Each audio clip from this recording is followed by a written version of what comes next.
Olá moçada, tudo bem com vocês? Professor Rudo Ferraz, dando continuidade ao nosso curso da Lei 8.112/90 de A a Z. E aqui hoje abordando a aula número 30, que vai tratar do artigo 60A até o 60E.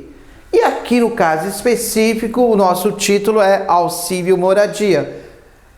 Diz o artigo 60A, o auxílio moradia consiste no ressarcimento. Veja, se o auxílio moradia consiste em ressarcimento, o teu professor queridinho já te falou que ressarcimento é uma situação indenizatória. Então a natureza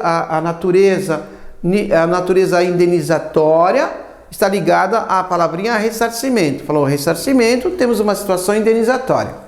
Das despesas comprovadamente, você circula aí, realizadas pelo servidor com aluguel de moradia ou com meio de hospedagem administrado por empresa hoteleira, no prazo de 1 mês após a comprovação da despesa pelo servidor. Ora, então aqui, o 60A, ele vai falar dessas informações e os requisitos são tratados no artigo seguinte, no 60B, entendeu?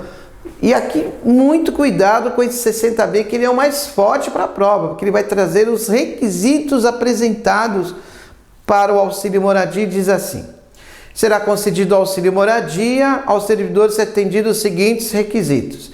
E aqui eu vou fazer uma pergunta no final desse artigo, e eu quero que você preste bem atenção na pergunta que eu vou traçar para você. Diz assim: não existe imóvel funcional disponível para uso pelo servidor. Opa, não pode existir imóvel funcional. Segundo, o cônjuge ou companheiro do servidor não pode estar ocupando imóvel funcional. Segunda informação. Terceira, o servidor, cônjuge ou companheiro que não seja ou tenha sido proprietário, promitente comprador, cessionário, promitente cessionário de imóvel do município naquele período, nos 12 meses que antecederem a sua nomeação. 4. Nenhuma outra pessoa que resida com o servidor receba auxílio moradia. Então, não pode ter alguém recebendo auxílio moradia que resida comigo. 5. O servidor tenha se mudado do local de residência para ocupar cargo em comissão ou função de confiança, de acordo com o grupo de direções, né? 6. O município no qual assuma o cargo em comissão ou função de confiança não se enquadra em determinadas hipóteses que tratam a matéria, como local de residência para o servidor. 7. O servidor não tenha sido domiciliado ou tenha residido no município nos últimos 12 meses, aonde for exercer o cargo em comissão ou função de confiança, vírgula, grife isso, desconsiderando-se prazo inferior a 60 dias dentro desse período. Então, dentro desse período, se ele não esteve domiciliado por um período superior a 60 meses, eu vou considerar. Por um período inferior a 60 meses não, né, gente? 60 meses dentro de 12 meses. Por um período de 60 dias, então, num período de 12 dias, se ele não esteve residindo por um período superior a 60 dias dentro desses 12 meses, não vou considerar esse período como moradia. Agora, se ele esteve acima disso, vou considerar que ali ele já residiu. O deslocamento não tenha sido por força da alteração de lotação ou nomeação do cargo, porque aí no caso essa redistribuição, por exemplo, ou essa remoção do servidor é oriunda do cargo, né? Perante a administração pública eu tenho que ver alguns detalhes como que se deu esse movimento. Então, o servidor nesse caso ele não tem direito à ajuda de custo, nesses casos elencados, primeira coisa.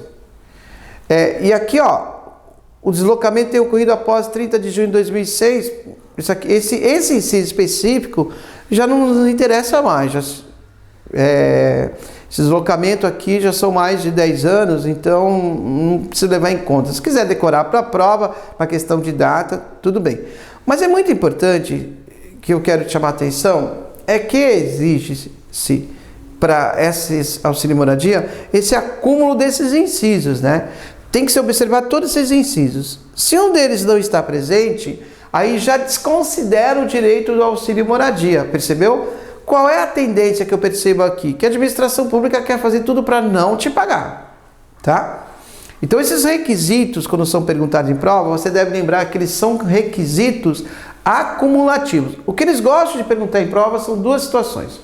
Ou eles se colocam perguntando se aqueles requisitos fazem parte de matéria que deve ser observada a concessão do auxílio moradia, ou perguntam para você se os requisitos são obrigatoriamente cumulativos.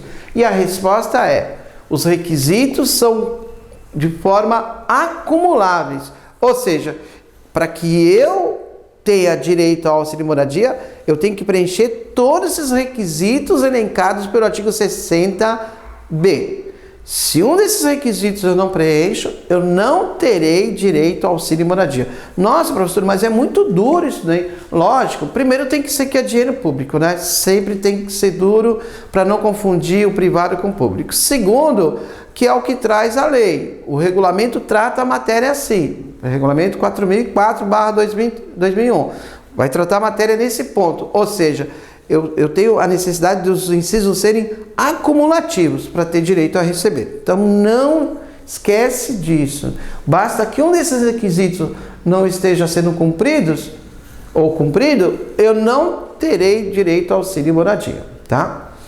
O artigo 60C foi revogado e aí vem o artigo 60D que diz assim pra gente: o valor mensal do auxílio moradia é limitado a 25% do valor do cargo em comissão, função comissionada ou cargo de ministro de Estado ocupado. Parágrafo 1º. O valor do auxílio moradia não poderá superar 25% da remuneração de um ministro de Estado. Esse é o cálculo que é feito. Então, faço um cálculo, eu não posso ter um valor superior a 25% do que ganha como remuneração o ministro de Estado. E aí o parágrafo 2º é esse que eu quero que você circule, diz assim: independentemente do valor do cargo em comissão ou função comissionada, fica garantido a todos os que preencherem os requisitos o ressarcimento até de R$ 1.800. Então, gente, olha só. Eu preenchi todos os requisitos. Vou ter direito ao auxílio moradia? Vou ter. Esse valor não pode passar de 25% do que ganha o ministro de Estado. Beleza, até aí tudo bem. Tá? Até aí eu entendi. Mas esse valor, ele não pode ser menor que R$ 1.800. Se você for observar bem, R$ 1.800, lá quando saiu o regulamento, o decreto 4.004 em 2001, era um dinheiro até considerável, né? Ou seja, beleza, eu conseguiria tratar esse auxílio moradia de uma maneira mais diferente. Mas se eu tratar desse valor R$ 1.800 em 2016, já vai dar uma diferença muito grande. A inflação já comeu um pedaço aí. Mas é assim, tratado no regulamento, o que não foi mexido ainda persiste isso, eu terei um ressarcimento de R$ 1.800 no mínimo. Ótimo. Por que isso? Vai que o ministro, né, de Estado comece a receber um valor lá simbólico pela prestação de ministro de Estado. Vai que de repente ele se transforma de agente político a agente honorífico e a bem do país resolve receber um valorzinho bem pequenininho. E esse 25% vai incidir sobre o que ele ganha, poderia dar um valor mais baixo. Então a lei, o decreto regulamenta já um valor. Não pode ser inferior a R$ 1.800. E o 60E vai dizer para a gente, no caso de falecimento, exoneração, colocação de imóvel funcional à disposição do servidor ou aquisição de imóvel, o auxílio moradia continuará sendo pago por um mês.